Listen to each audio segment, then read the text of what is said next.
Yeah, I don't have a real-time camera of my yard. Go ahead. Okay. All right, so it's being recorded for everyone's information. Okay, open forum time. So now this is your chance to ask questions. If you've been just dying for the last, yeah, go ahead, Sid. You have a question. All right, I got new phone, Cool. which is the new Google Pixel 6a. The first A phone that does not have a headphone jack. Ooh. And it doesn't do facial recognition to open your phone yet, right? Correct. And they moved the fingerprint reader to the front. On the 6s, there's endless bitching going on how bad it is. Google says with the 6A, they improved the chip that reads the fingerprint and that it would be better. It's not. I have to sometimes hit it 5 times because if you don't get it just right, it says partial, which doesn't help you at all. I mean, I don't get too many unrecognized, but I get a lot of partials. So if it's a partial after 10 times, does it lock your phone? No, it makes you enter the PIN, which you could have done in the first place. Anyway, to the question, the reason I bring it up. So I ordered and bought this cable that splits and that it has, so it goes in the USBC and it has a headphone jack thing and a C on thing for charging. It doesn't work. Now, beside the point on that, I bought it from an eBay vendor, and he said, "Didn't you read the page? It says it doesn't work with your phone." And I'm looking at the page, giant letters at the top says universal compatibility. Yeah. In big letters at the top. Nowhere do they mention this phone, by the way. Okay. It doesn't say that. It lists some models it doesn't support, like the Pixel 4, but nothing, it doesn't mention anything beyond that. So it never mentions. Anyway, I'm looking if anybody's played with actual working cables. What's weird is when I plug it in, it's a message from the phone that says, "You plugged in an unsupported device." That sounds just which is implied to say it might work, but we're not even going to let you find that out. That sounds just exactly like what Windows has been doing to me the last day or two. I'll let you finish your description of what your device is doing. Then my incredibly frustrating and sad story. I mean, it was a weird decision. I like the 3A. I love my 3A. It worked well. It did what I wanted. The fingerprint reader on the back, you could just quick tap and it always worked just fine. However, Google said, the 3A, sorry, you get no more updates. You're done. We're done with that phone. What was the last version of Android it supported? 12. Well, they also said no more security updates. Evidently, on the 6 line, they've changed it a little. It's still only 3 years of major updates, but it's 5 years of security updates. On the 3 line, it was 3 across the board. So they wouldn't do that. They did do me reasonably well on it, though, because what they did was they gave me $300 in trade-in for the old 3A. And given I paid $200 for the phone, was not bad. And given this was $449, so with $300 for the old one, and then they threw in a pair of the wireless buds, the A buds, which are normally $99. So I got the phone and the buds for $150. So not a bad price for that. But so how do you charge the buds and the phone at the same time? Put it on the wireless charge mat? Neither one, the A models, and including this one, have never supported wireless charging because they use plastic instead of a glass back. So they don't support that. The buds will do 24 hours on the case. So it's rarely necessary to actually have them in at the same time. The phone, just like the 3, they use quick charge. What's nasty is the newer 6 line doesn't come with any charger. And you don't want to use the standard kind of chargers that you find anywhere because you need a higher wattage charger for it to use fast charging. Well, not just to use fast charging. You can charge it slow, and usually charging slow is probably better for the battery anyway. Right. It depends. It depends if you're trying to get out in the day and something. Yeah, I mean, if you want, if there's a reason for fast charge, but slow charging is going to end up with less heat going into the battery, and the battery will live longer. I mean, heat is the thing that kills batteries. That's right. Okay, so I take it you don't want the new 1+10T? I don't usually plug my phone into a fast charger. I plug it into a slow charger, and even then with adaptive charging, sometimes it'll get crazy and say, oh, I don't think you need to be charged tonight. So by plugging in, unplugging and plugging in again, it goes back to full charging cycle again. Not necessarily fast, but fast, rapid charger. Not the 15 minutes is going to charge, give you, 15% or more. Yeah. This one will only go up to 18 watts. And they limit it intentionally on the A's, where the regular 6 and Pro, I believe, will do 30-watt charging. I mentioned the 1+10T, it will do 125 charging and supposedly charge the whole battery in an unbelievably fast amount. I hope there's fins on that battery to cool it. Heck, I would hope it wouldn't burst into flames. Well, not so much as that, as all of a sudden the battery starts swelling, and then you crack the case, and who knows, the glass maybe, and nasty stuff. No idea. So my back to the question here, was anybody know of a USB-C headphone adapter that works with Google phones and presumably other of the high-end phones? There's probably a dongle that probably works with it, I would think.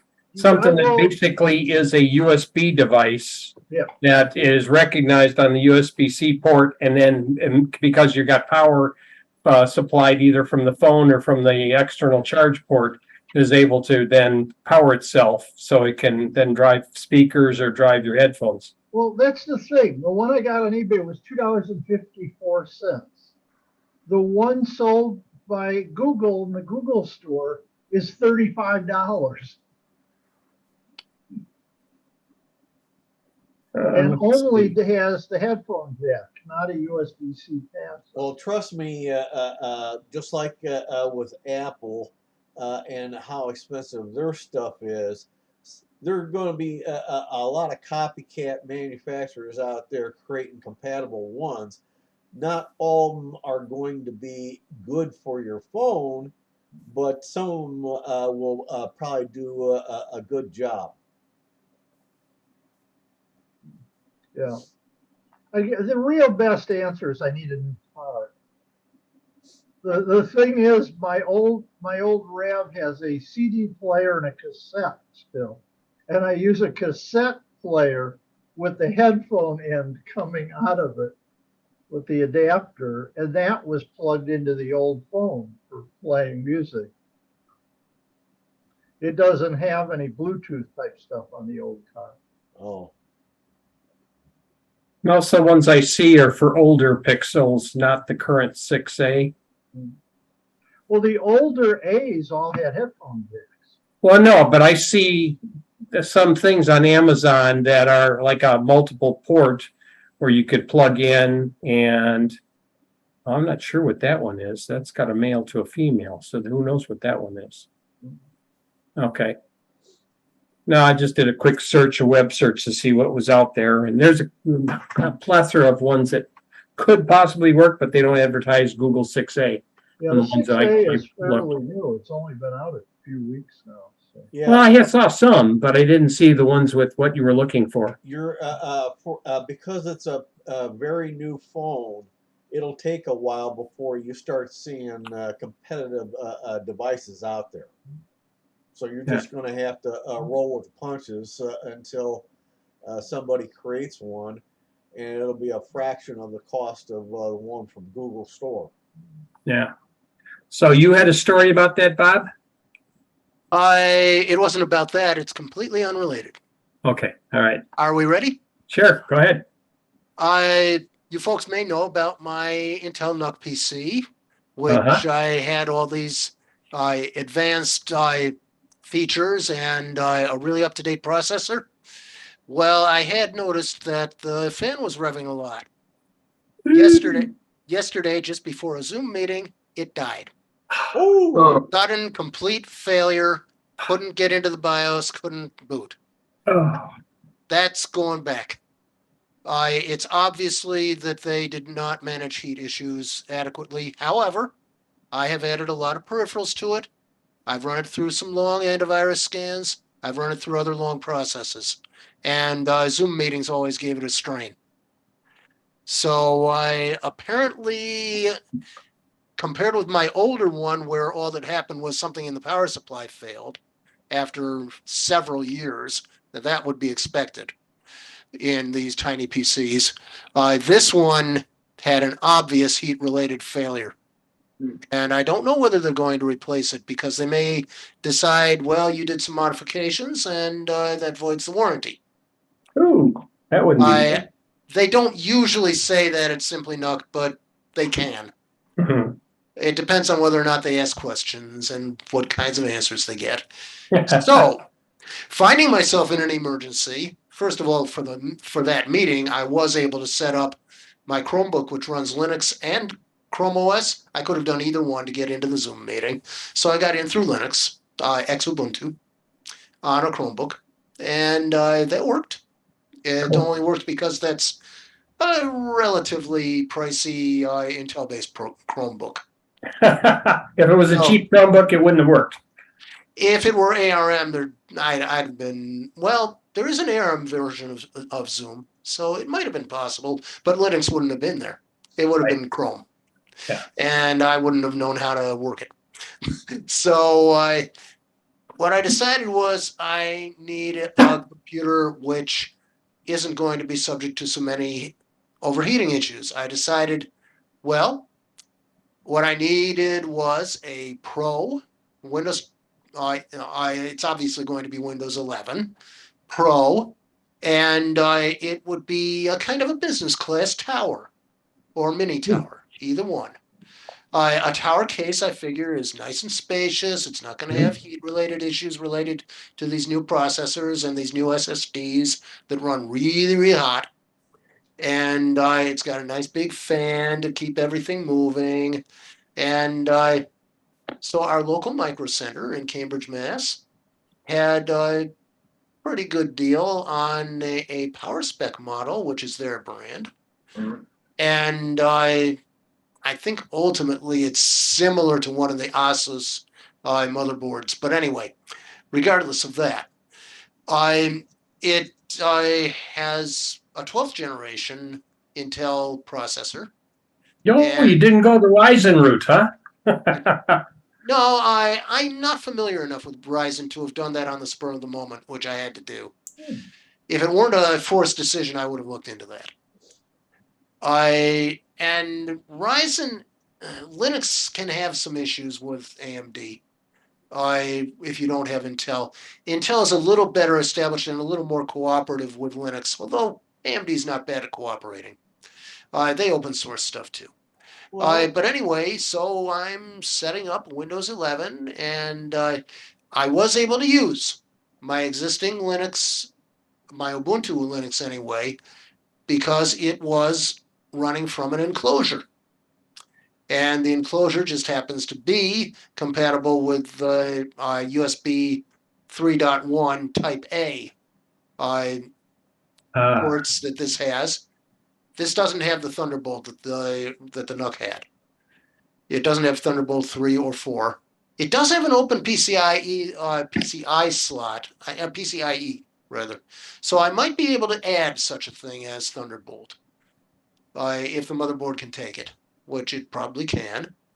But I think Thunderbolt runs stuff fast and hot also, so It can, yes. I don't want to take that risk with even a nice spacious tower. Of course, sooner or later, I'm going to have to dust it out when it gets dust inside. It's easy to take apart. It's got knurled screws that you can handle by fingers. And you can access the case. It's got an extra SSD slot so that I can take the old SSD from the NUC and I can clone it into a new SSD in an enclosure. Okay. Then if I can figure out how to totally wipe the the old SSD, I would be able to put that SSD, restore it to Ubuntu, which was what it originally came with, and put it inside of the NUC that I'm going to have to return. So it'll have nothing of mine, and it'll have only what they supplied, although it might be a more up-to-date Ubuntu. So it's going to be pretty much OEM when it gets returned. Cool. So they can test it. And by the way, when I got it, their Ubuntu install would never boot. It produced I/O errors. So Ubuntu at that time was not happy with the advanced PCIe M2 interface. It didn't seem to have drivers in the kernel for it. Wow.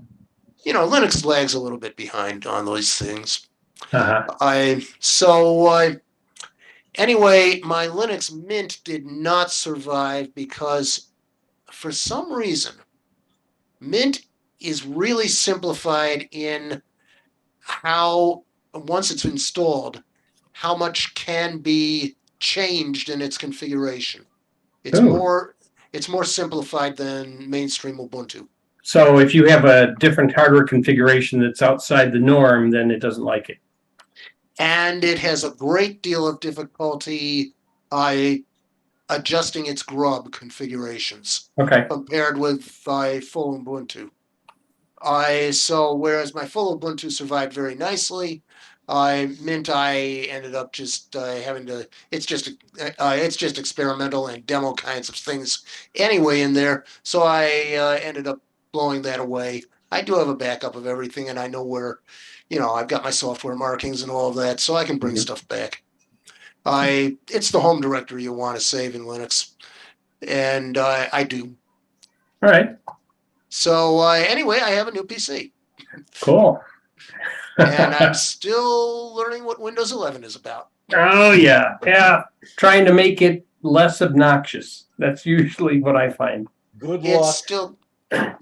It's still getting used to my peripherals, my hardware. Quit putting stuff in the middle of the screen. Put it over on the left where it belongs. I moved it. Yeah, I did. I moved mine too. I didn't put in anything third party. I just moved it. Yeah. And that's good enough for me right now. I haven't even bothered on my 11, which I'm on right now. I still got it in the middle. Maybe part of that is because I have had Macs in the past, and I've played with other Linux distributions that emulate a Macintosh style of screen desktop. But in general,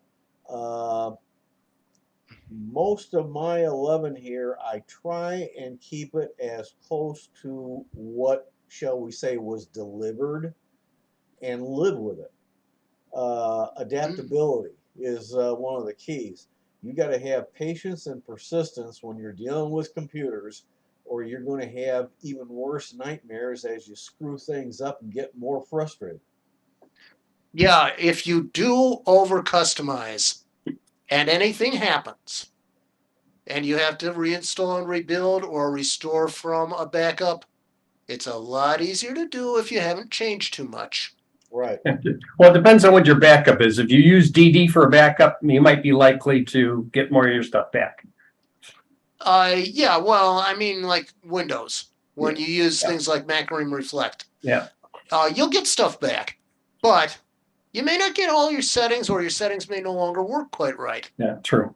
Yeah. And then you have to go back and fuss and fiddle and use all your third-party apps and maybe even reinstall a few of them or reconfigure them. Even Windows may have to be reconfigured. It's not just Linux. Yeah. Oh, Well, I had a equipment failure in the last month and a half. My original Nook 1 finally bit the big one. Put a new battery in it, had a new battery in it working, but it was erratic. Sometimes it would lock up and it wouldn't respond. And finally, it just died with the e-ink screen painted in a particular pattern, and it does not respond to being plugged in. And I've disassembled it down to not quite. I've taken it out of its enclosure to look at both sides of it, and didn't see anything obvious. But yes, mortal coil is shuffled off of. Oh. Yeah. Yeah, over long periods of time, you Yeah. expect this out of a small form factor. But a short period of time like mine, there's something going on. No obvious burn marks, no obvious failure of the thermal. Yeah, mine, nothing. There was nothing indicating that something was gone. I mean, I checked the connections out. It was getting power to where the battery was supposed to be, and yeah, no, everything was fine. But it just maybe one of the oscillators decided to give up the ghost, and without a master crystal, it's not going to go too far. You had a question, Bert? Well, I was wondering if anybody's had experience with fans in laptops dying.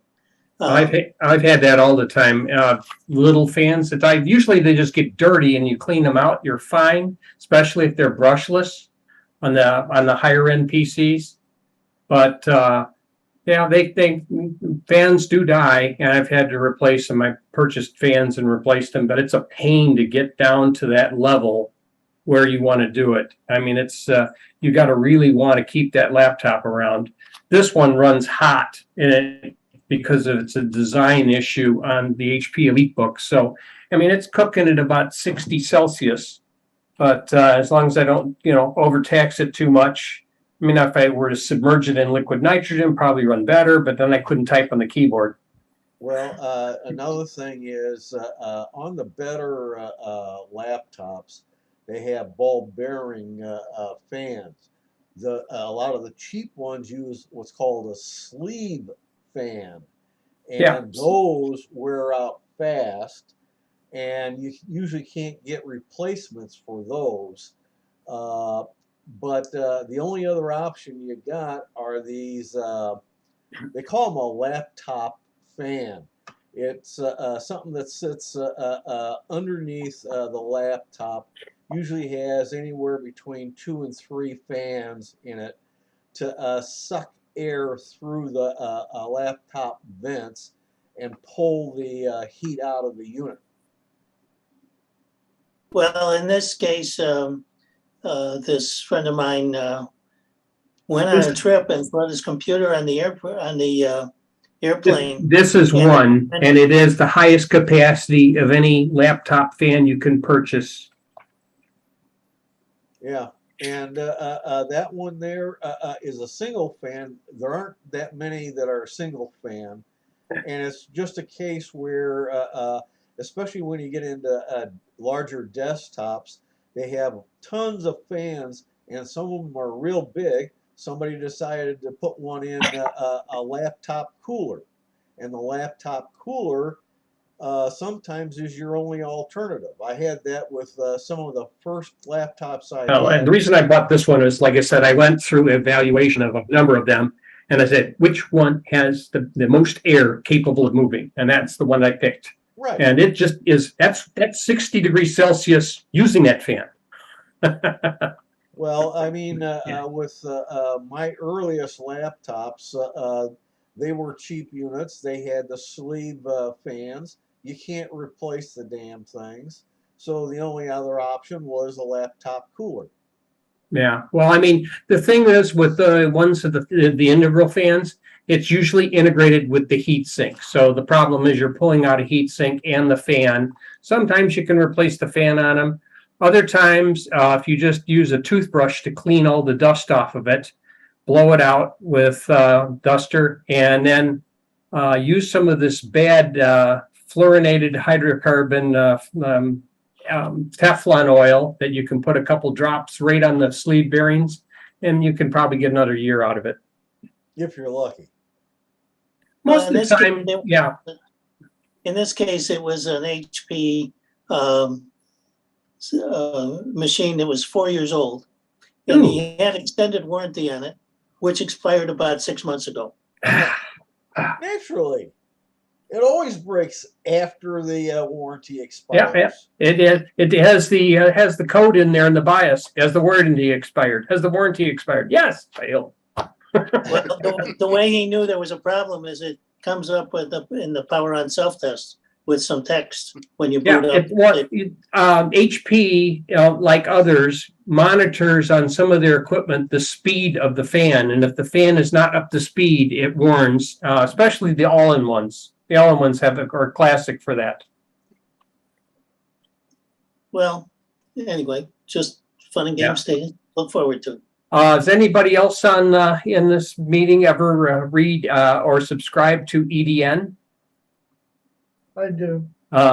I follow this one particular author. I've followed it for many years. Brian Dipert. He's in the process of building himself a new computer, and he's going a little bit larger this time. He's going for a Threadripper 64 core, 128 thread CPU. Yeah. That he found some pieces on eBay, and it shows a picture of this real futuristic looking thing that's probably going to melt into a pool of silicon. I can just imagine how much heat this thing is going to generate if it ever does crank up with 128 gig of memory. And it's like talking between 4 and 8-way memory that it can support, paths to memory. So that'll be real interesting to see how that thing turns out and what he's going to end up doing with it, making his own blockchain. He'll probably figure out some way of cooling it down and making rocket fuel in this at the same time. Yeah, I mean, it's... And he's going to be talking using a serious amount of electricity to run this thing. That's the other thing that you want to run that many cores, you need a kilowatt power supply, Kilowatts. They're already up to 13 or 1500 watt power supplies available. I'm sorry. When you start getting to that size, you better have a dedicated circuit for it. Yeah. Think about having the electrician run a special line in just for your computer. I mean, you're going to need your own Tesla wall. Yeah, have the Tesla wall for battery backup. Yep. It's not a joke, and it's because of the massive power on the high-end graphic cards that are absolutely ridiculous. Most of them require more than the rest of the computer combined. Oh, easily. Easily. On the 3.3 bus, yes, it overloads it. Yeah. And they even got brand new ATI, I think it is, 3.0 compliant power supplies just coming out. And one of them that I read a little bit on is, I think, the first one on the market with a 3.0 compliant new power supply. So how many of these, so if you have one of these ultra power hungry cards, does it use 3 power connectors now? I think the new standard with 3 is at least 12 connections. Okay. And I could be wrong about that. It's just ridiculous. And it's going to be sensitive to which connector is connected up to the sense line on the power supply, because not all of them will necessarily be connected to it. I mean, you can have parallel connectors, but one of them's got to be a primary connection because there's a sense line that feeds back to the power supply that says, hey, the voltage isn't what you wanted it to be. Crank it up a little bit here so we are running 3.3 volts here. Wow. Because there's going to be voltage drop across this, foot-long piece of wire. especially when you're trying to push close to 100 amps, you know, in a collection of a number of these wires. Yeah, but I just find it so ridiculous the need for what they're capable of doing, the graphic cards.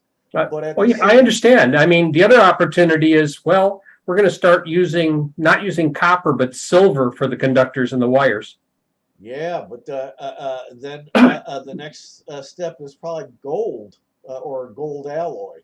Actually, I think the next major thing, from what I've read in at least one or two of the trade journals, is cubic boron arsenate. Ooh. Yep. Arsenide. I think it's arsenide, not Arsenide. arsenate. Arsenide.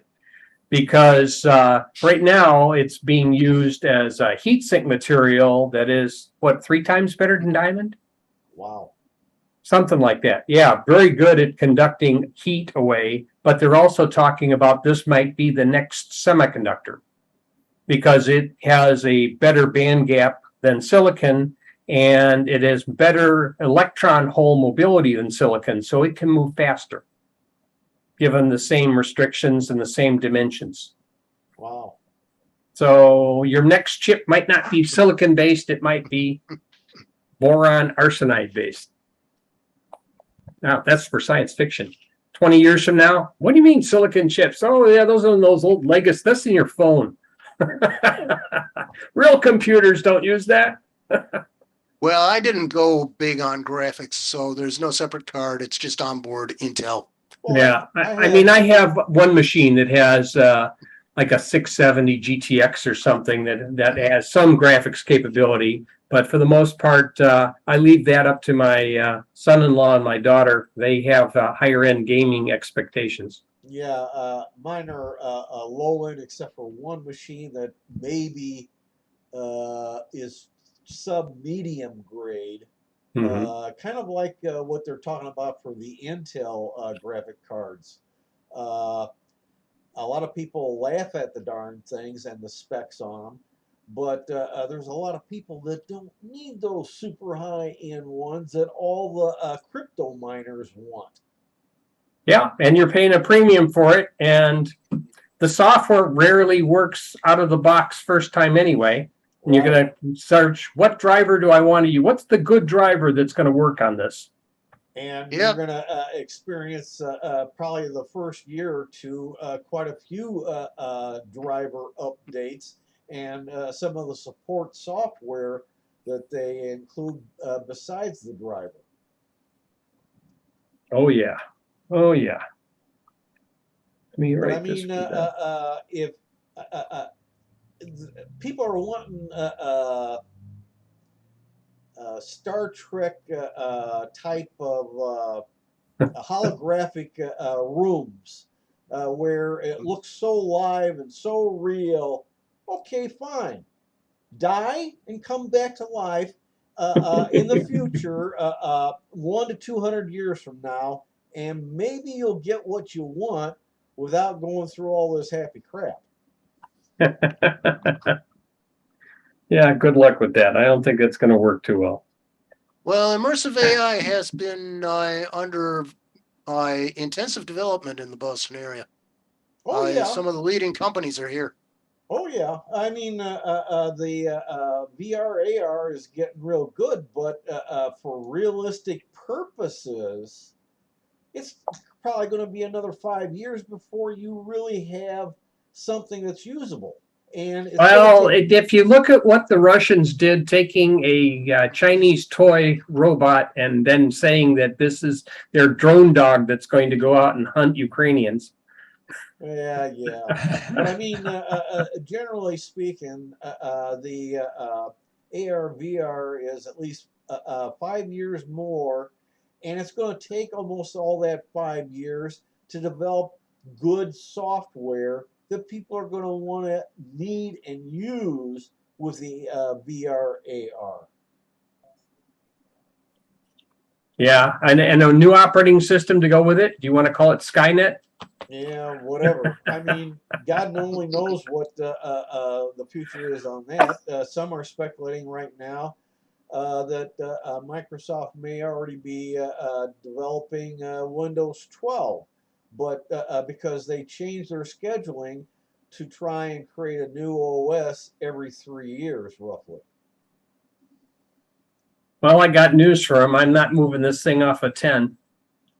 Well, I mean, some of mine, well, this is even predates Core i Intel processor, and I am running 11 unsupported. I don't have all the security features by any stretch of the imagination, but most home people don't need them.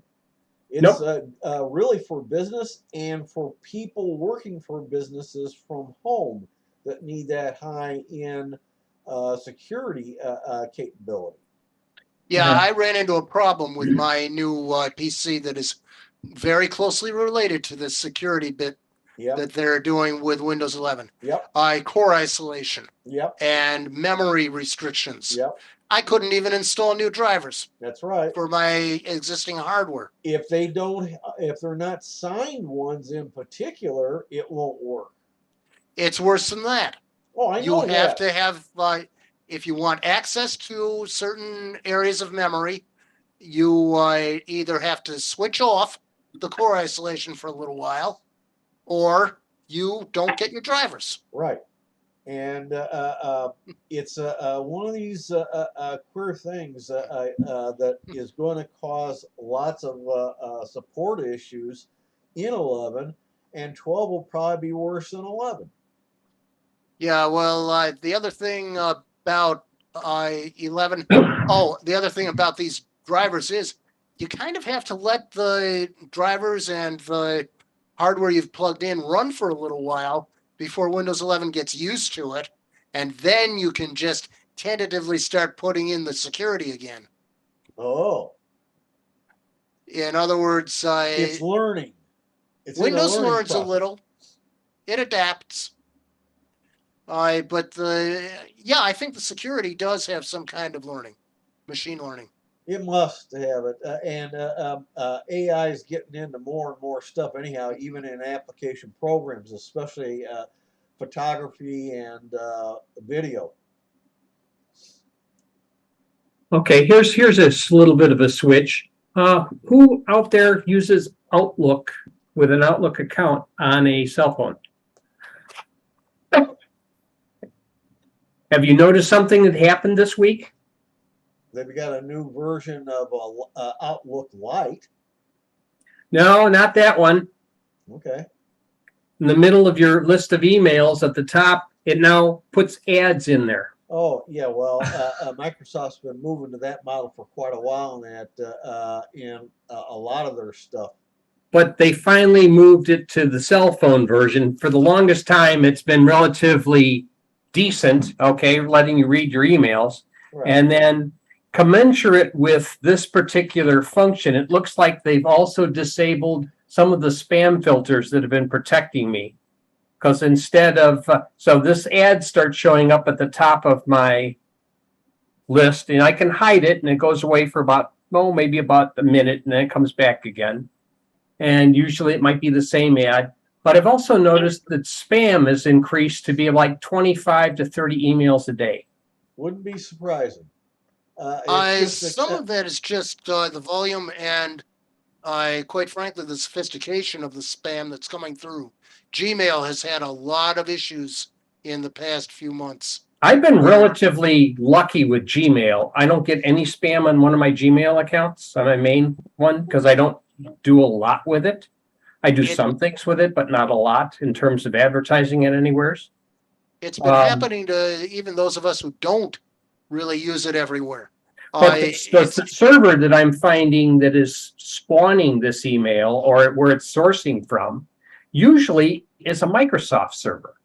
It wouldn't be there are those. I get that in my Yahoo account. But in Gmail, it's internal Gmail accounts. Okay. And it's Gmail users to other Gmail users, and they find little tricks.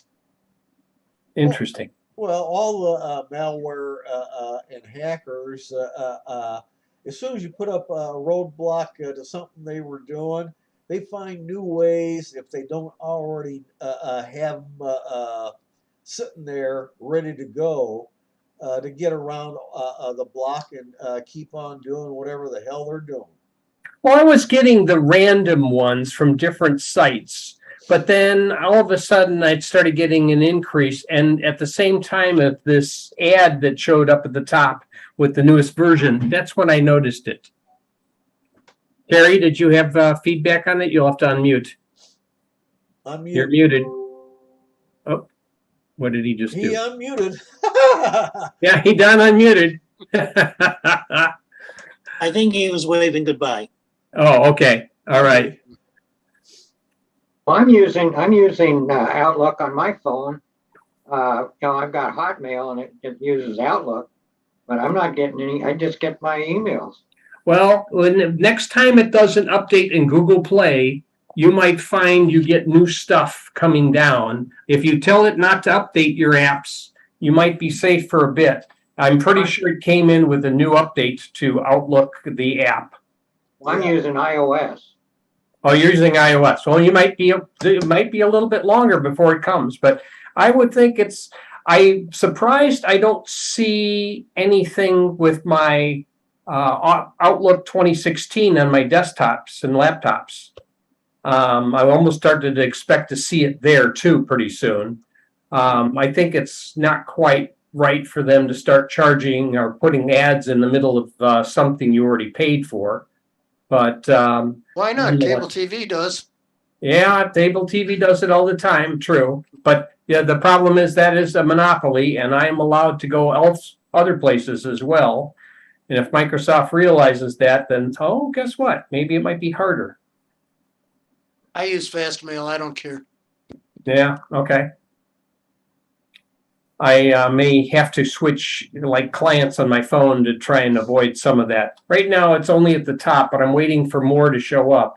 It was bad enough when my paid Yahoo subscription started putting in some ads in there, and I then started, wait a minute, I don't think I need these ads here.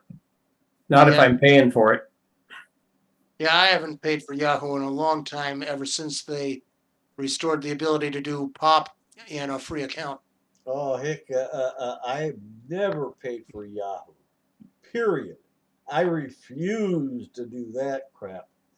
And then all of a sudden his Yahoo account disappears. Boom. So what? I've got 5 of them. Okay, then they'll find all of them. Boom, boom, boom, boom, boom. Yep. Be my guest. I've got at least 8 to 10 other email accounts that are not Yahoo's. So I give a shit. Yeah, I know if you don't use your Google, they will disappear. If you don't use your Google accounts, yes. Right. But these days, Yahoo is basically just a brand of Verizon. Yeah, maybe, and it's been sold several times. So yeah, it was sold from Verizon along with AOL to an investment group. Oh, so it's even worse than we thought. Yeah, they're harvesting all of my email. Good thing I don't send anything sensitive via email. We just save it for unprotected text messaging. Yeah. Well, they're really getting spammy on the SMS text as well. Yeah, but that's technically violating the law. Yeah, well, that's like code enforcement in our earlier conversation. Somebody has to enforce it. Yeah, somebody has to enforce it. Well, as soon as they decide to really enforce it, and if the government is really insistent on tracking people's whereabouts and watching us with cameras, pretty soon, well, they'll start watching all of our phone calls as well, and they'll automatically take enforcement action on our behalf. Yeah, sure. Oh, yeah. I ain't holding my breath on that.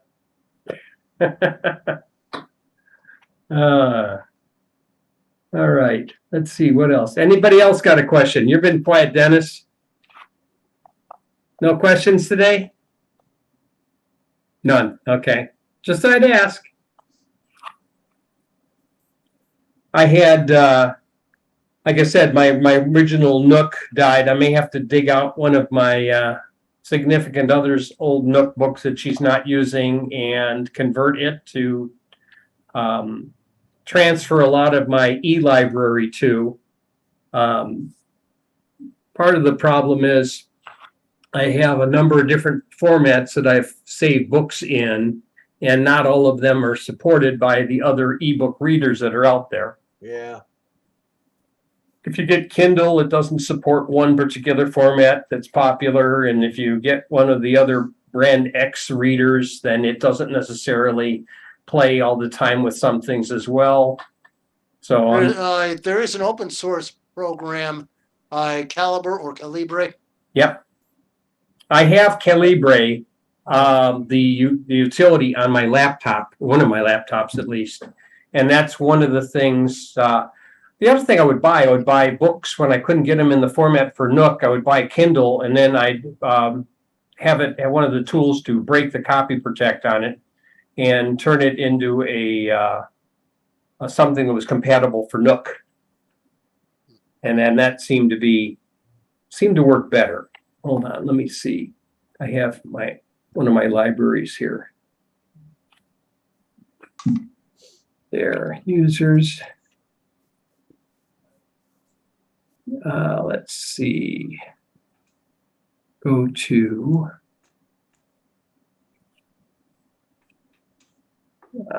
no, where's the other one? There's the OneDrive. Downloads. It's not in downloads. Documents. That's right. Documents is in a different place on that one. That's kind of weird. Two different Win 10s and the documents folders are in different locations. Yeah, they are. And the newer installed one, it put it off of the desktop. Don't know why. Just did. Yeah, there we go. EPUB is what I've converted a lot of them to. Yeah. But that doesn't always work with. Is that the one that Kindle doesn't like? The Kindle doesn't support it. Yeah, it doesn't support it. I'm not sure if you can get an app on Kindle that would read EPUBs or not. Yeah, you could. Kindle doesn't support apps. Well, as long as it's from the Amazon store, and if you were to root it and bring in something yourself. I mean, if you're talking about a Fire tablet from Amazon, people have side-loaded stuff on those guys. Yeah, that's what I was thinking. The Kindle itself has no apps. No, not the Kindle. It would be like a Fire tablet or something that's got a little bit more moxie. Maybe something that's a little bit easier on these older eyes. What's cool is the Libby app, which is the library app that most libraries use, now has a button which sends the book directly to your Kindle. Oh, that's nice. Does it convert the format for you too? It doesn't have to. It sends you to the page of that book on the Amazon site. With a checkout trigger to it that then lets you load it onto the Kindle. Okay. All right. And it then knows it expires in 2 weeks in the case of the Threadripper library. It might be longer or less. But it works pretty cleanly to do that. I've used Calibre since version 0.3. Wow. Okay. So a lot of years. I was using Kindle back in the olden days of PDAs when you had the 3 column one. Forget the name of that PDA, but it had a little stylus and you did on there. And so Calibre has been around forever. It's a little bloated now, but it'll do almost anything. It'll support almost any reader you can imagine because it does plugins for the readers. Right. Well, the advantage was on some of these I was able to find in some of the online libraries and other places was books that are past the copyright expiration so that they're public domain now, and classic ones. I mean, all of the Edgar Rice Burroughs books and some of the other ones that are out there, Doc Smith and such, I had collected. And I still have those nice files available to read. And also was convenient when I'd already purchased a lot of the other books was to find electronic copies so that I didn't have to carry the book with me. Mhm. And with the Nook, it was kind of nice because that battery life was extensive. You could just sit there and let it sit there in its sleep mode and, come back to it in 2 weeks and I'm still okay. I'm at 95%. Even better than that, the Nook, you can pull the back off and swap batteries. I have 2 old Nooks. Kindle doesn't have that ability, but the Nook, you can pull the back off and change the battery. Yeah. That would be something else I'd be concerned about because once the battery goes, I don't want to have to de-glue it to put it back together again. Well, I mean, my LG notebook, the battery's sealed inside. You can't touch it anymore. So On some of the Dell ones, though, the Dell books, they were designed to have the back come off and let you replace some of the components and upgrade. Okay, let's see. yeah, but for the thing was for the LG, it's a 17-inch screen and a 3-pound package. They had to make it really, really tight to get that all in. But by the way, if you look at the pictures by me, quick little change of subject. I don't know how many people have played with the bottom of Zoom as an apps button. I think I've looked at it, but I didn't have anything. There are a bunch of new apps. One of them is an app called Virtual Backgrounds. They have thousands and thousands of backgrounds in there. Yeah. So whatever kind of thing floats your boat, you can flip to different backgrounds. So you used to have to hunt around for them and add them. Now you can just have the app installed and you don't have to do that anymore. There's a second app called Pixels, nothing to do with the phone, that has thousands more backgrounds, except they tend to be nouveau art type stuff, drawings and stuff like that, as well as pictures for backgrounds. Yeah, trending virtual backgrounds. But it's the cool thing about it is you don't have to, as I said, you don't have to install anything other than the app. But there is a catch, which is if you have a license, like I have the APCU license, only the licensed machine person can authorize the apps to be installed. Oh, In other okay. words, if you do it on another machine, it sends a request Mm-hmm. to the main person to authorize the access. Well, I better not turn on any of these apps here, otherwise the CCS admin may get upset with me. Okay, I discovered this particular topic when I was looking. I have come across it, and it started. Let's go ahead and do a share here. All right. Oh, Let's can I throw in one quick thing before I forget, because I'll forget. Sure. You might appreciate this. And the Schomburg Library did a presentation last night, and they're now doing hybrid presentations. They've set up the room at the library to do full hybrid. Ooh. In other words, the presenter was at the front of the room wearing the microphone, which was trending out to Zoom, so that the people in the room were with the person, and the remote people then were seeing it on camera within Zoom. Oh, that's nice. So it's just like sitting there. Yeah, well, yeah. But I mean, if you wanted to do an in-person and still have people coming in remotely, it gives you that capacity to do. And that's part of just the room reservation, huh? I don't know. I haven't tried the room reservation. No, that's only for board members. Well, it was in the Rasmussen room. Okay. I say Rasmussen, not north or south. They had it combined because it was full. Wow. I did a remote because there were no more seats available for the program. It was Leslie Goddard doing Julia Child, Okay, cool. and she tends to be really popular. So it was full by the time I signed up, but it worked really well. The sound was really clear. Good, good. Glad to hear it. Well, they must have increased the bandwidth in the room available for Zoom to be able to support that. So I discovered this. It really came from multiple sources, but it all pointed back to the same common research paper about SSDs, dirty little secret, I think is where it came from. And I turned this, why are SSDs worse for the environment than hard disk drives?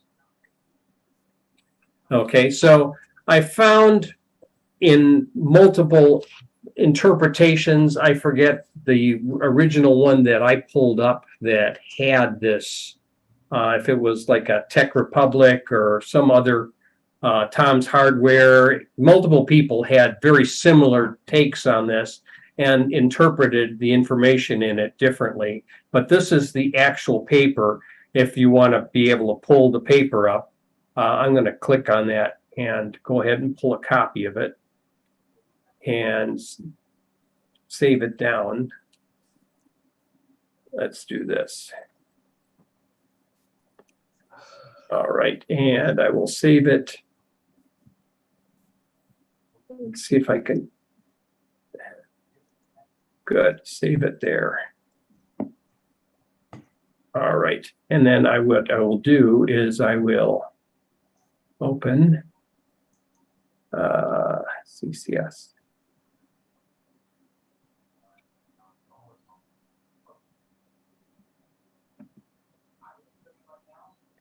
So let me make this a little more readable.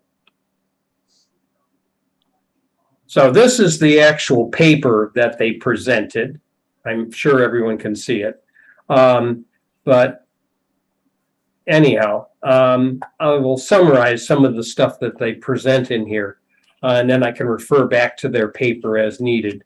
So they present this case that the creation of a solid state drive takes a lot more energy and releases more carbon than the creation of a conventional hard disk drive, and it's by a significant margin. And they include both the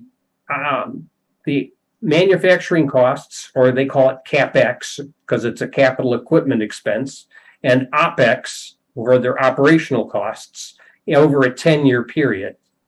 So they say, here's over a 10-year product lifespan, which is how long they think that you're going to keep a machine that has an SSD or an HDD in it. And that's probably reasonable to think for the maximum lifespan. It would basically generate the equivalent of 320 kilograms of carbon dioxide, and the hard drive would only basically generate 40 kilograms of carbon dioxide over its lifespan. So in theory, one of these is causing more global warming than the other by a significant margin. But when I looked at their information, it might actually be worse than they estimate. Okay, so they have both the lifespan of a solid state drive and a hard drive to be 5 years. So they're expecting a replacement of these drives after 5 years with a replacement drive. Well, it's been my experience that SSDs aren't quite what they've lived up to, and they may need to be replaced more frequently than 5 years, depending on how they're installed. Hard drives, on the other hand, I've had few hard drives that have died within 5 years, and more likely their 6 to 8 year life might be more realistic. But it could be off by a factor of 2 for the hard disk lifespan. I mean, I have some machines that have hard drives in them from 2009 that are still running. So that seems to discount a 5-year lifespan. And in my experience, solid state drives should be checked and replaced when they start to demonstrate errors, which might be on a yearly basis, where you'd have to go through and scan and see how well is this drive doing. Or if I start seeing statistics that indicate imminent drive failure, then you would want to think about replacing it beforehand.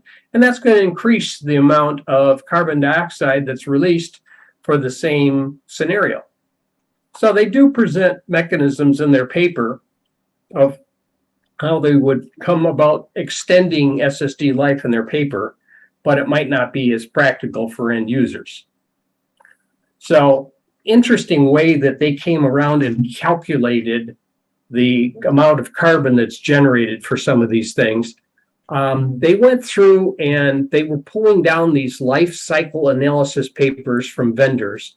And I hadn't really looked at these in the past. I was vaguely aware of some of them. So I started looking at some of these life cycle analysis. Turns out that almost every single major manufacturer has available for your current machine a life cycle analysis of what it took to create this thing and what it will take to recycle it responsibly at the end of life. So if you happen to have a Dell or an HP, there are web pages you can go to pull down your life cycle analysis for your machine, if it's a current machine. If it's an older machine, forget about it. It's not going to show any of that information.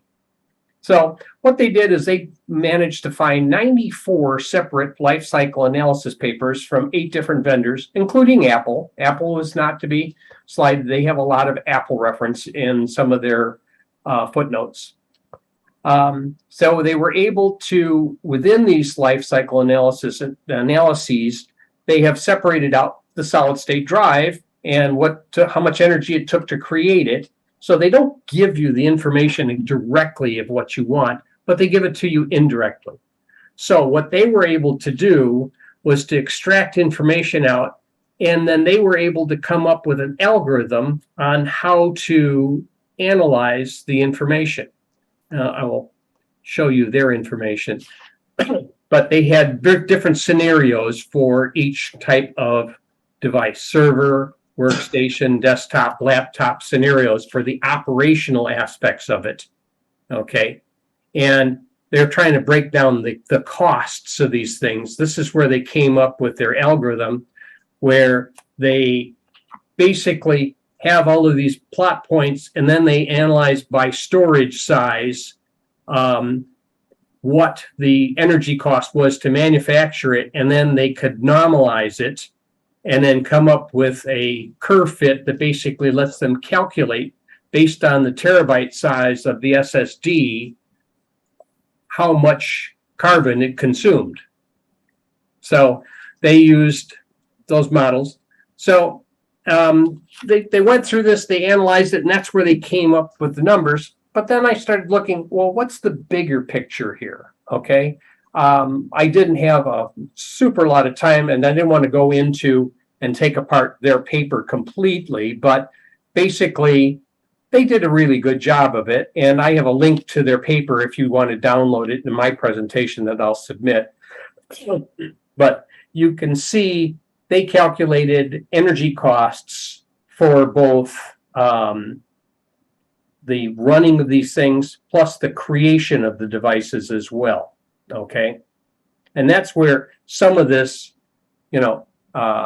can exceed, the amount when they're looking at this. Here's their total over the number of years, how much they were using. And some of these numbers that people have extracted out in their presentations only looked at the CapEx cost of the hard drive versus the solid state drive. So this is just the CapEx costs. But here's the total cost running this thing, because a hard drive is going to use more power than an SSD. But even with this, you can see the SSD still has passed the hard drive by a significant margin. So I was looking at some of the other things like, well, some of this calculation is based on where the electricity comes for the manufacture of the device. Okay, so if these things are being made in China, China for the most part has a lot of coal-fired, so they may be actually using more carbon to create this rather than less. Whereas if I were making something here next to Byron or something where I can tie into nuclear power, I have a much lower cost for carbon because my electricity is not coming from a lot of carbon sources. So I started looking for ComEd. Now, this doesn't apply to Bob because he's over there in Boston, but he could look at equivalent numbers for his public utility. Anyhow, there's articles here. Let's go ahead and I'll pull that down and save a copy of that. And good. All right. And let's open him.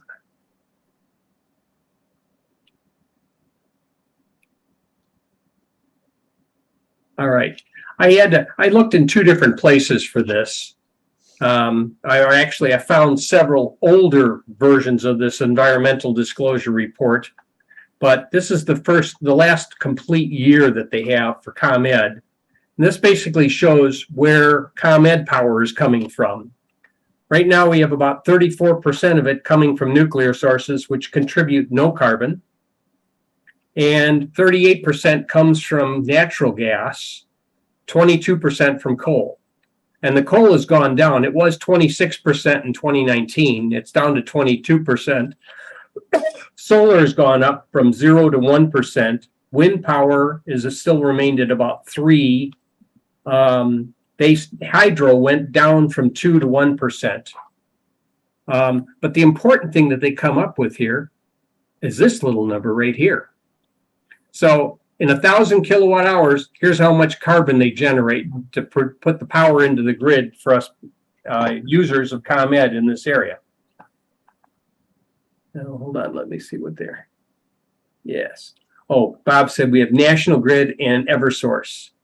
So they're advertising they're clean. Yeah, but then they admit to using 70% of their natural gas. Yes, I like that.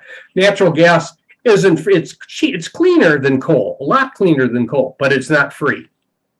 But this is the number to use if you have something that's electric based. So let me go back here. Okay, so in our area, we have 34% was generated by nuclear. And I basically summarized some of those things. So here's their number, and it breaks down to this. So if you were to drive a Tesla and you use about 34 kilowatt hours to drive 100 miles, that means if you charged in the ComEd area, you would have generated 13 kilograms of CO2.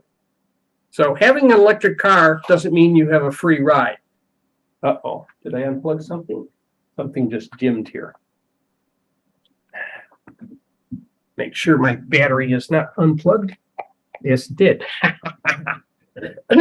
I was operating on battery power there for a bit. Good. Now we're plugged in again. Okay. So Tesla would generate 13 kilograms in 100 miles. If I was using charging in 2019, you would have been creating 13.6. Gasoline, it's kind of interesting. Gallon of gas weighs about 6 pounds, but when you turn that into carbon dioxide, it turns into about 20 pounds of carbon dioxide, or about 8.8 kilograms. So if I'm driving my Prius and I'm getting an average of 55 miles a gallon, I'm generating about 16 kilograms of CO2 for that same 100 miles. And if you had a typical car that's getting half that mileage, you'd be generating about 32 kilograms. Okay. Now, here's another point. A human being generates about 1 kilogram a day. Let's get back to there. I got this stupid thing that's on my screen here that I don't need. Okay. Okay. So, are there ways to offset carbon emissions? Yeah, there's lots of ways of doing it. One of them is using energy efficient appliances, reduce your mileage. I think the biggest thing for computers, especially with looking at some of their models and such, didn't account too much for what happens if you don't use it, turn it off, instead of letting it sit there running standby.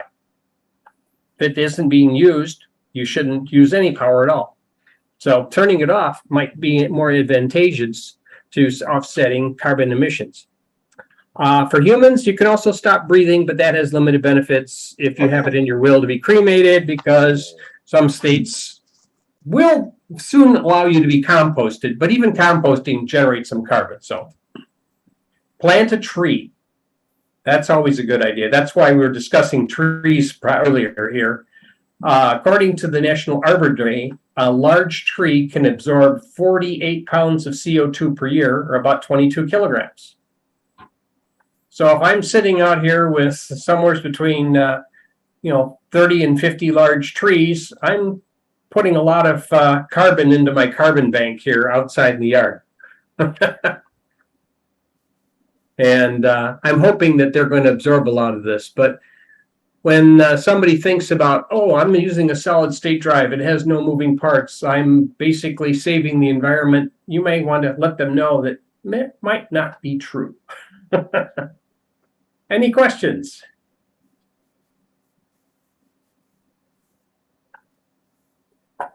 I can, let me get a copy of this and I will post it in the chat.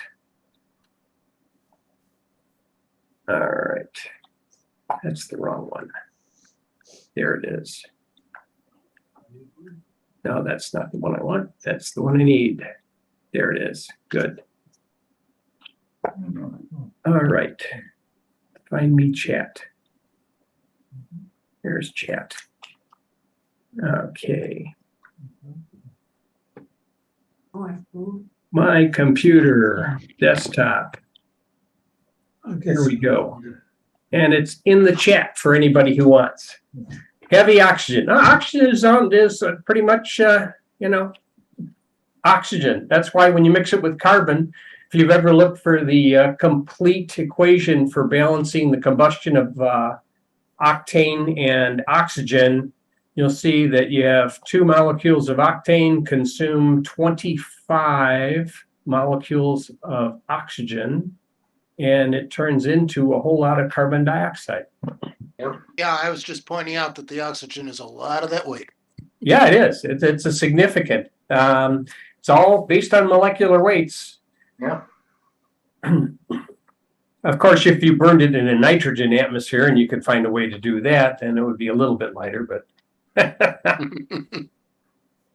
But then you'd have nitrogen oxide kinds of things, or Then you have the nitrogen compounds. It's kind of interesting. I was looking back at some of the efforts.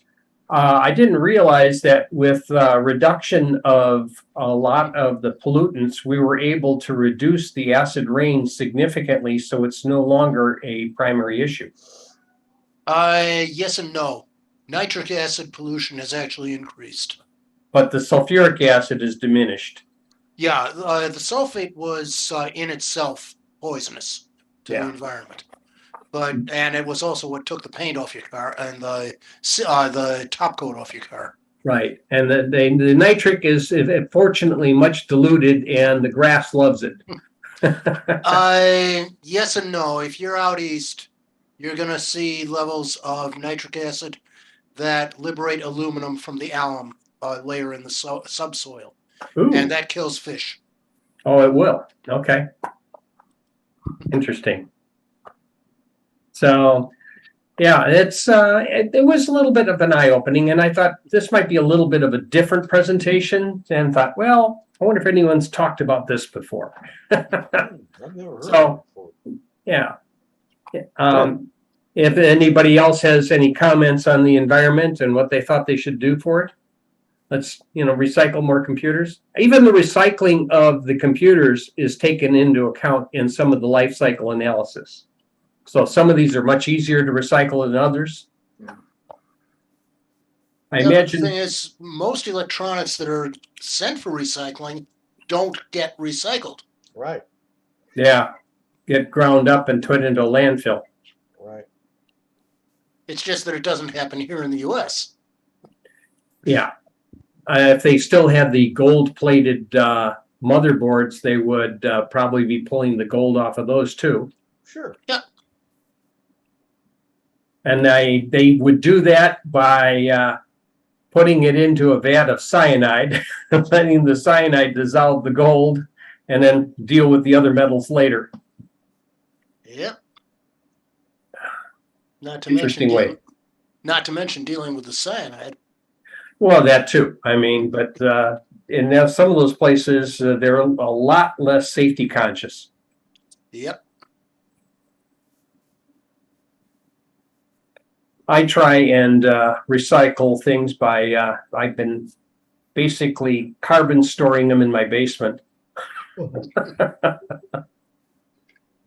Well, I've heard that if you've got a community where you have a recycling program, you're lucky if 7% of it actually gets recycled and the rest goes into landfills. Well, they supposedly in Lake County, and they recently moved the company that was doing the recycling. Used to be over in Lake Barrington, and it is now moved into Wakanda area, I believe. So I have to go and see where they've moved to. But I have taken stuff to them to have it recycled, and I can recycle up to 7 devices at a time. And that's been convenient, although they didn't use the count if I had parts instead of machines. But I know I got a couple of, anybody interested in any old Ren 5 SCSI drives? Pay for shipping and they're yours. They weigh probably about 10 pounds a piece or something, at least. Yeah, they're quite massive. They make really good doorstops. How many doors you got? Doesn't make a difference. You can always have another doorstop. If the door is really, if it wants to move a lot, you've used 2 of these, and I guarantee you it won't move. No, I had collected them with the aspirations of doing something with them, but now I can get a flash drive that's bigger than those, so it doesn't worry me too much. You make them into artificial reefs. As long as the components in there are non-toxic to the fish, you could do that. I actually am currently using an old 20 megabyte, 14-inch platter. It's outside on top of the squirrel baffle that keeps them from getting to the bird feeder. Works really well, and it provides a horizontal platform that a lot of the birds can come and pick up pieces of peanut. And unfortunately, when you've fed them as often as I have, you run into a downside. I had the baby downy woodpeckers coming over to the side of the house and tapping on it to let me know that I had not refilled the feeder today. I wait for them to carry a little cup in there. And they just use the beak. The beak taps on the side. They weren't making any damage. They didn't make any holes. They were just letting me know, where the hell are our seeds? Get out here, fool, and feed us. I went to feed them the cup about 3 weeks ago, and I'm pouring seeds into the top of this thing, and I felt something on my back. One of the downy woodpeckers landed on my back. I'm not the feeder. And it flew off, and then it flew onto the feeder, and it took a look at me and said, "Thank you." Yeah. Maybe Well, at least they're not seagulls. No, I've had seagulls. I've caught seagulls. I've actually taken seagulls to the rehabbers and places. Yes. I've had several of them in the neighborhood. I even caught a live one on St. Pete Beach when I was a teenager, barehanded. You know what the secret was? Popcorn. You throw popcorn up, but they know how high you are, so they don't come down low enough. So if all of a sudden you're down on your knees making like Toulouse-Lautrec, throwing up popcorn, then you get 3 of them, and you throw one just a little bit lower, so the guy in the middle who's greedy comes down farther, then you come up. Somewheres on my parents' 16 millimeter collection that one of my brother has, there's a picture of me with this seagull. He was real upset. And they have a pretty wicked beak, but once you grab a hold of their head and you explain to them, this is not a good thing to do, and they sort of tame down a little bit. But yes, I'm still using a 14-inch platter as a protection for my bird feeder. I had 2 of them out there. I actually had 40 megabytes worth of bird feeders, but okay. Any other possibilities for future meetings? I'll show a quick toy. Sure, you got a quick toy? Go ahead. There's a quick toy. Is that a camera? One of the other things they were giving out at Channel 10. Okay. It is a device to plug in. If you're like an airport, and you want to charge your device. It only allows the power to go through, no data. Oh, so in case somebody had a connection to your stuff, it will block. So it only has the 2 wires necessary. Right. Yeah. That's cute. So for airports or things like that, where they're loading malware on this stuff using the charger stuff, this won't allow anything to pass through except the power. Oh yeah, them. I thought Can you use it to jump a Kia to start it? They gave another little device, which is a 3.5-inch mini plug with a flat top. It's basically because hardware-wise, if you plug this in the jack, it turns off the internal microphone because you're putting that in the mic port.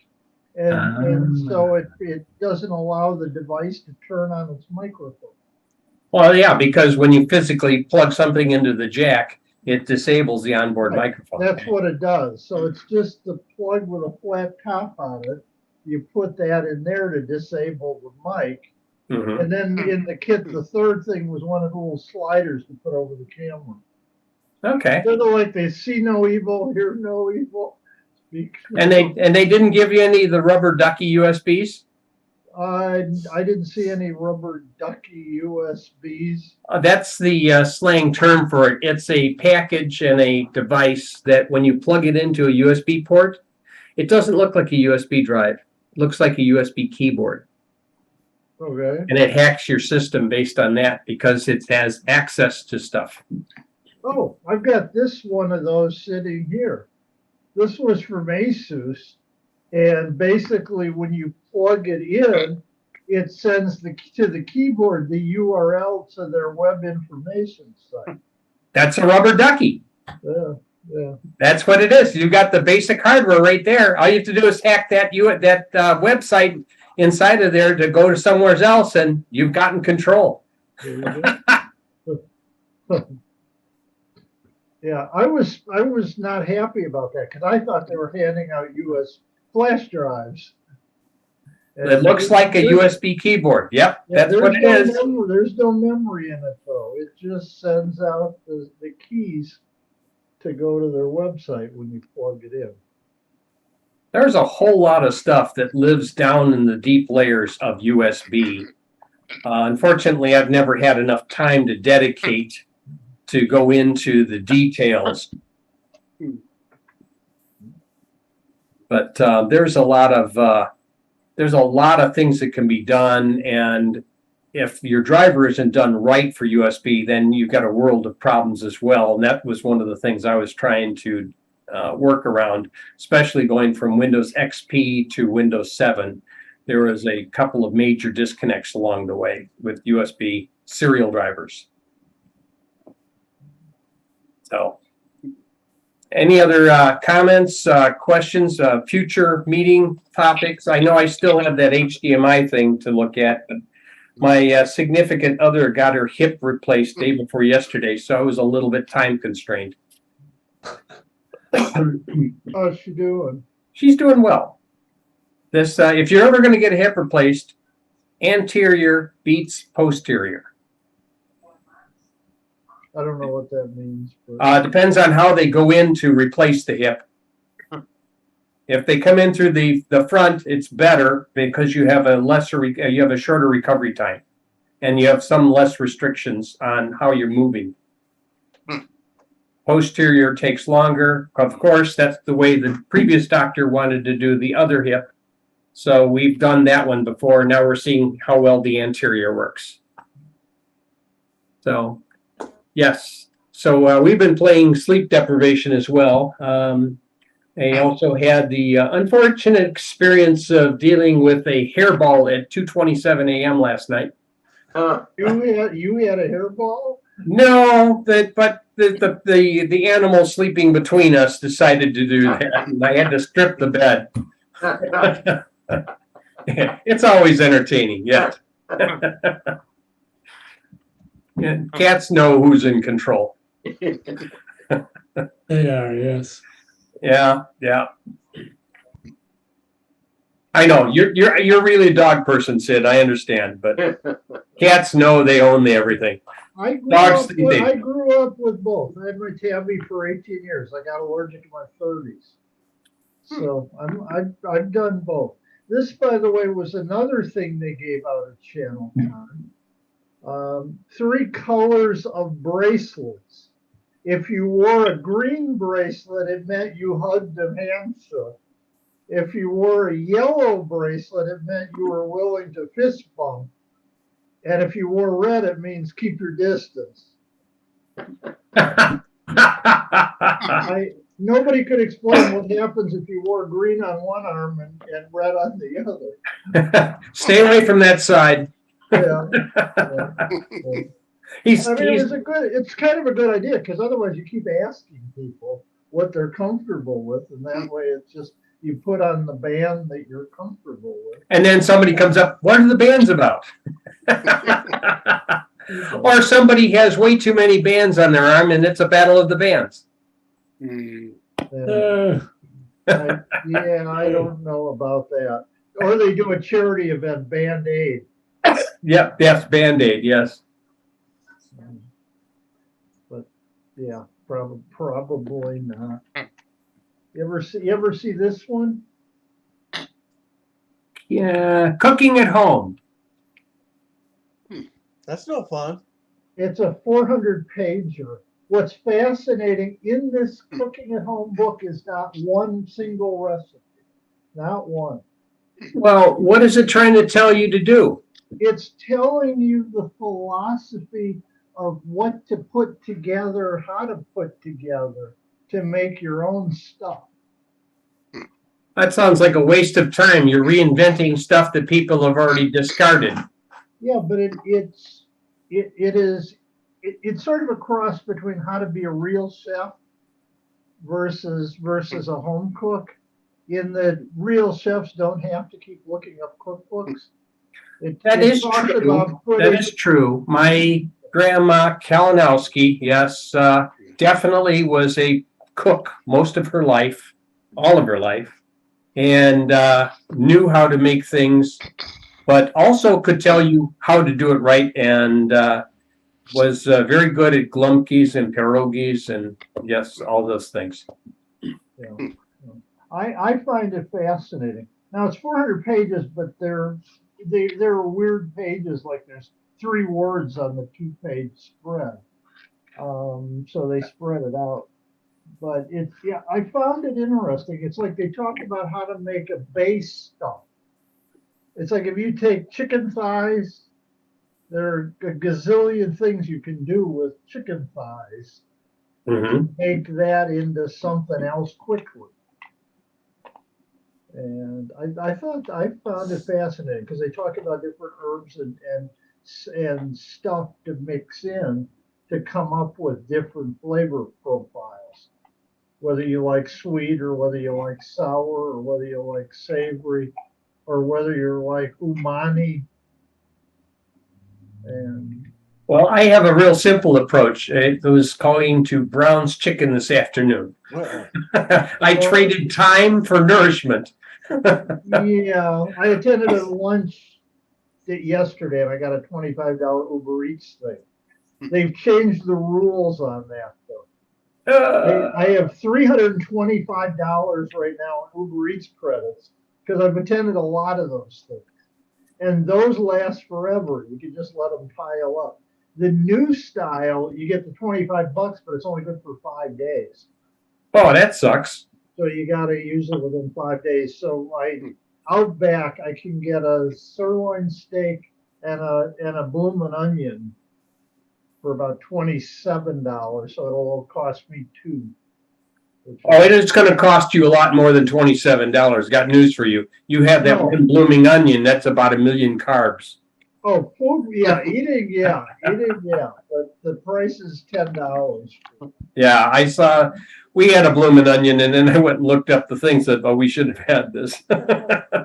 Even if we're sharing this, it's too much. It's kind of funny because the same company as Chili's, which calls it an awesome blossom instead. Does it have half the carbs? No, it's basically the same dish. Okay. The sauce is different. I haven't had either in eons because every time I had it, I got sick. Yeah, I can see why. Yeah. My stomach couldn't take the onion oil. Oh, okay. I thought it was because of the carbohydrates, and you had to. No, it was the onion oil. I mean, carbs, I'm diabetic, isn't a great thing, but that onion oil just ate at my stomach hours afterwards. So no blossoming for me.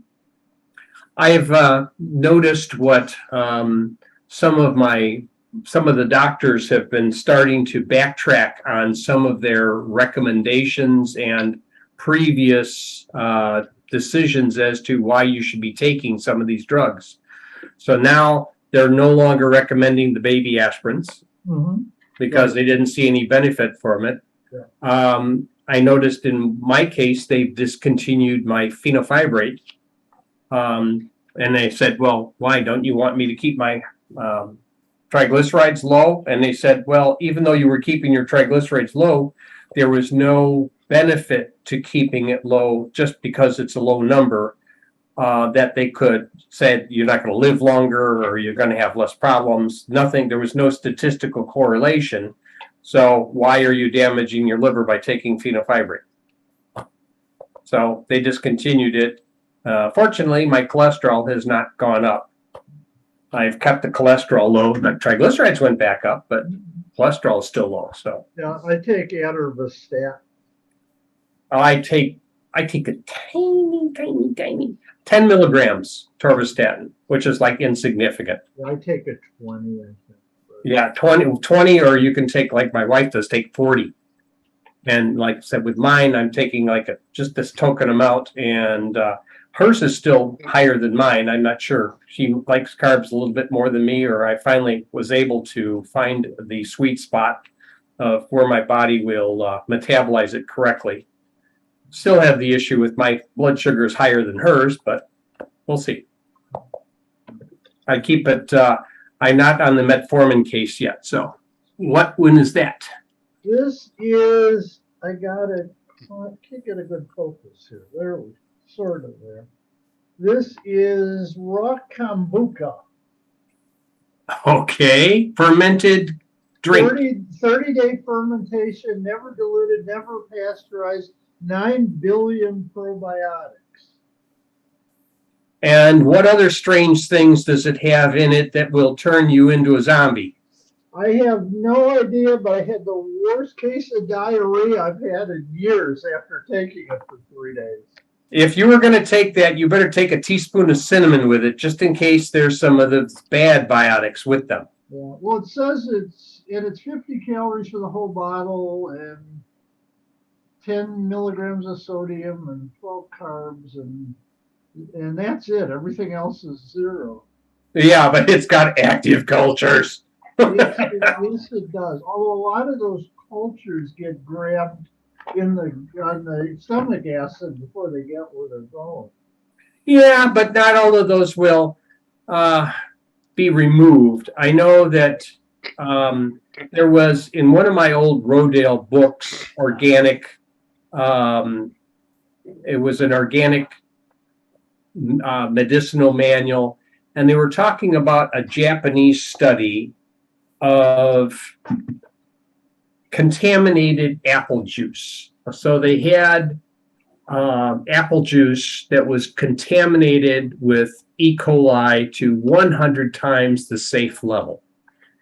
And to these, they added preservatives to it to see if that would keep it, make it safe. And it did something, but it didn't do. But by adding a quantity of cinnamon to it, it reduced it to below the to far below the safe, the harmful level. So it reduced it over 100-fold. And if they had the preservatives in there as well, it reduced the E. coli to unmeasurable. Okay. To answer your question, it says ingredients. I had to use the magnifying glass. Ingredients: GT kombucha, in parentheses, kombucha culture with a trademark thing after it, black tea with a trademark thing after it, green tea with a trademark thing. I don't know why those are. Kiwi juice, fresh pressed ginger juice, and 100% pure love with 3 exclamation points. I'm big questioning that last thing. That's not an FDA registered component. And if it's 100% that, then it can't be any of the other stuff. That's right. So they're just pulling your leg there on the ingredients list. And then after that, it says kombucha is a fermented tea that is naturally occurring alcohol. Do not consume if you are avoiding alcohol due to pregnancy, allergies, sensitivities, or religious beliefs. Okay, so you will not find this on the shelf in any Arab country. There you go. And they're probably better off for it. But Costco was closing, would have this on sale, and I figured I'd try it. It turned out not to be a great idea. I don't know. Costco comes and goes. They bring something in, you get used to it, and then they take it away, and then we're not going to have it anymore. Right now there's a shortage of some stuff, so they've gotten rid of the less expensive options and only kept the most expensive. They used to have Kirkland turkey slices, and it was in a 3-fold pack, 3 sections. They don't have that. They only now have the name brand 3 11-ounce things in a tub, which is 3 times more expensive than the Kirkland one was, and they don't have the Kirkland one anymore. My significant other got used to one of the keto Catalina Crunch, and then they just stopped carrying it. And I looked at the price of it online, and to buy the thing that cost me $10 at Costco would set me back $50 or online. And I said, this is ridiculous. Yeah. Costco used to sell the Jimmy Dean's breakfast biscuit stuff with egg in it that you can put in the microwave. They stopped selling those, and they now sell these ones that are twice as expensive that you have to make in the air fryer to crisp it instead of in the microwave. They're tasty, but they're double the price of the Jimmy Dean ones. And if you go to the grocery store to buy the Jimmy Dean ones, they're now twice as expensive as they were at Costco. I still love seeing him in his commercial, even though he died 12 years ago. They keep them fermented and they bring them out. Well, that just shows there's proof there's life after death. You get together with Colonel Sanders. That's right. Yeah. Harlan Sanders. I actually saw him once wearing a white tux, walking through O'Hare Airport. Very impressive. And he was upset about something. I guess he used to live in Barrington Hills for a while. So you get him together, and then you get, what was it, Bob Thomas of Wendy's? Let's see, who else? Oh, you got to get the carpet guy, the Empire carpet guy. He's been gone too. Yeah. Oh, Empire. Garage. The Empire carpet man. Yes. And what was the Ford one? The Burt Weinman Ford. Courtesy, right? Courtesy Ford. I'm pretty sure it was Burt Weinman Ford. Burt Weinman. Oh, yeah, Burt Weinman Ford, and Earl Scheib. I'll paint any car for $39.95. Any color, any color. And then It might not be the color you want, but it will be a color. Then they got into the undercoating business to make money. Talked about, and then you got anodized bodies now that don't rust. So who cares? Yeah, interesting. I used Earl Scheib. They did. There was one in Des Plaines when I was in Niles, and they did. By then it was $89.95. Uh-huh. But they did a fairly good job. They did all the body work. They got everything done. I don't know that they're still around. If I they- think they there are, is a it's couple probably- of shops around, but it's a little more than $89.95 now. I was gonna say now it's only $5.99. Yeah, probably. Pretty close. That's $5.99. That's about what the paint was worth. Yeah, don't you wish? Yeah. Well, that was like Costco does jewelry, and they do these high-end rings. And they had one that was $149,099 with 99 cents on the end.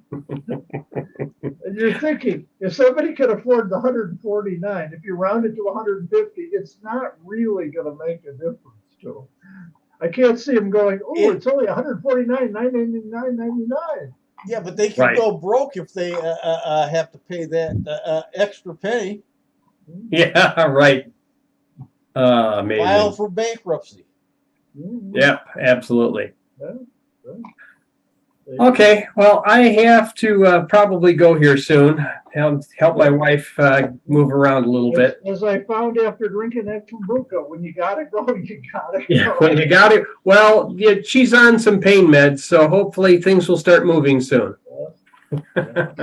That's the problem with pain meds. Yeah. I won't take them. Nope, not anymore. Yeah. I'd rather deal with the You're other enough of a consequences. pain on your own. Yep.